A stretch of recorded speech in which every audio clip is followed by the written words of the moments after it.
of the things we were striving for is that you would not drive down Good Morning Street and it would not feel as though a single hand created the whole thing, rather a variety of hands.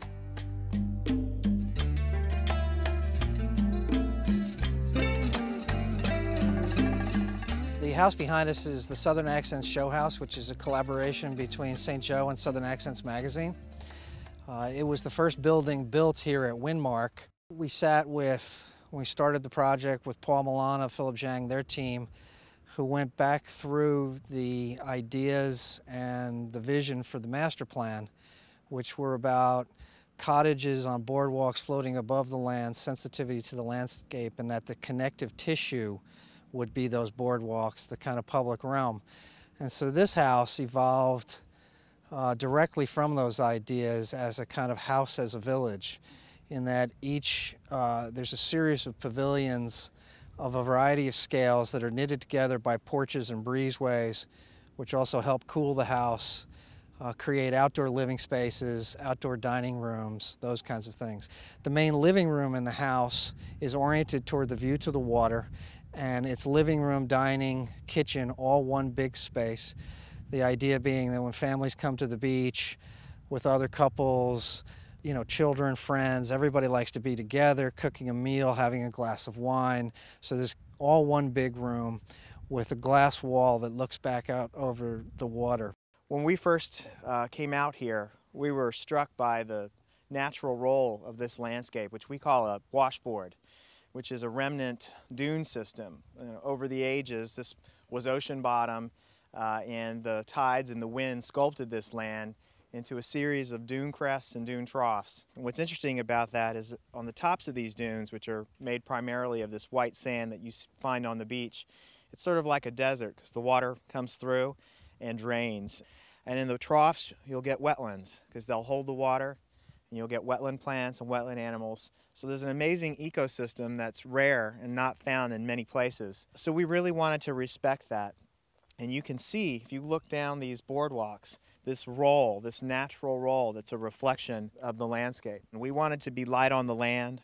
We wanted to allow as much of the existing flora and fauna to stay intact, as much of the natural drainage that feeds these systems to stay intact.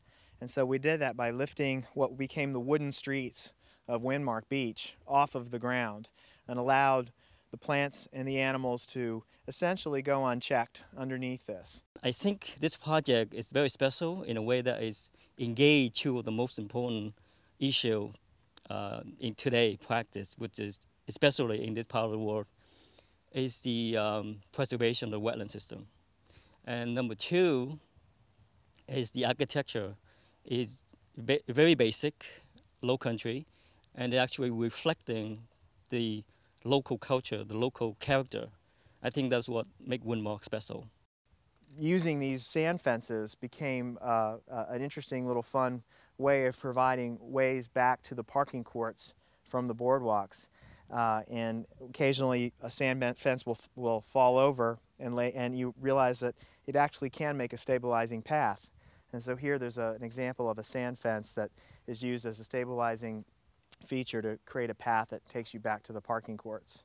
And so we have turtle lighting, we have measures in all these houses to protect the light that spills out of them so that it doesn't confuse the turtles and allows them to nest as they would and to keep that species healthy and going. And these lights that you see here are equipped with turtle lighting at night, which gives off a soft red glow, which also helps to preserve the night sky, which is another element here that is so important, coming down and actually seeing the stars that if you live in a more urban area you miss. This is called Good Morning Street. Good Morning Street, the name came from the idea that there ought to be a place in any community where the residents of that community come together every morning and they get their cup of joe and they buy their morning newspaper and they say hi to their neighbors. And that was the social network, the social ties, the knitting that we talk about in the architecture, but in terms of the culture of this place. There were a lot of references made back to people like Charlie Fraser, and Charlie Fraser always said every town ought to have a Good Morning Street. And so when Peter, Paul, Britt Green, Jack Robertson, Philip all were together talking about WindMark, they decided to literally name that street Good Morning Street as a way to pay homage to Charlie, who had kind of taught so many of them about how to put together a development of high quality where people could live the most enriched kind of existence. This space, which again we refer to as the sort of village porch, actually protrudes out over the sidewalk and really into the view. And the idea was that you could come to this location and get almost a self-guided tour of what this community was really about. One of the reasons we love this porch so much from the master plan team is because it provides a great vantage point to Good Morning Street, the town park, and to St. Joseph Bay. 75, 100, 150 people could certainly meet here, have drinks, look at the sunset, watch a movie, really hang out. I think as this community continues to grow, this also will be a place that people use. One of the things that this cooling tower does is it's in fact providing the air conditioning for all of the buildings in the town center. And the architects in St. Joe collectively and all the other designers agreed that would be the best possible thing to do. Much more complicated, more difficult down the road from the point of view of metering and all those kinds of things, but nonetheless it was the right thing to do. And so this takes the cooling tower up high. What little noise it does make is dissipated and taken away essentially by the winds. And so when you're walking around and experiencing the landscape on your way to the beach, on your way from your apartment down to get a cup of coffee, you're not hearing all those noises which detract from the larger experience. Same thing with lighting. Paul talked about the turtle lighting. You'll see on the boardwalks when you walk around, all the lights basically face down. And it's difficult. It's a difficult question, but one of the things we strive for was to keep lighting levels low so that when you can go outside someplace like WindMark Beach, you can actually experience the night sky. You can see the stars. There's not so much light pollution that you've essentially killed the very reason you came here in the first place. When we thought about the master plan, where the town center would be was a very important decision to make. And when we came out here and walked the land, spent some time, this area seemed like the most appropriate. This land has been timbered, part of the St. Joe legacy, and the area here was a collection of very spindly pine trees that were used for turpentine. And the role of the land that is indicative of most of this property wasn't as pronounced. And this was a great place because we weren't losing examples of the natural topography and the great tree coverage that you find in other areas.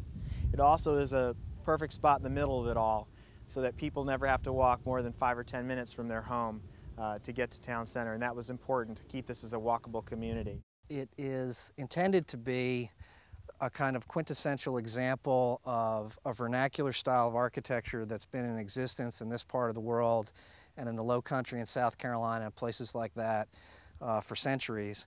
And a vernacular developed out of a very practical response to climate. We were also all very aware that we wanted these to be affordable houses for a lot of different people too, hence their size and the way they're constructed.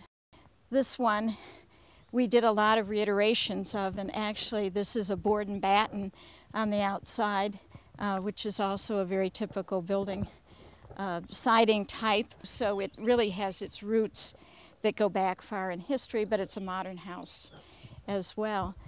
This is the Civic Plaza, and the building should sit facing the plaza as in a kind of civic way. It stands proud and tall.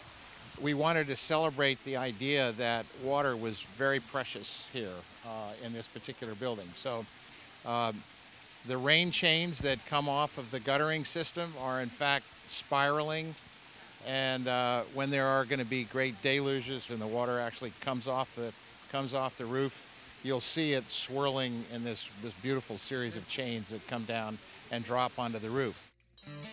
I think this is a stunning view of St. Joe Bay, Good Morning Street.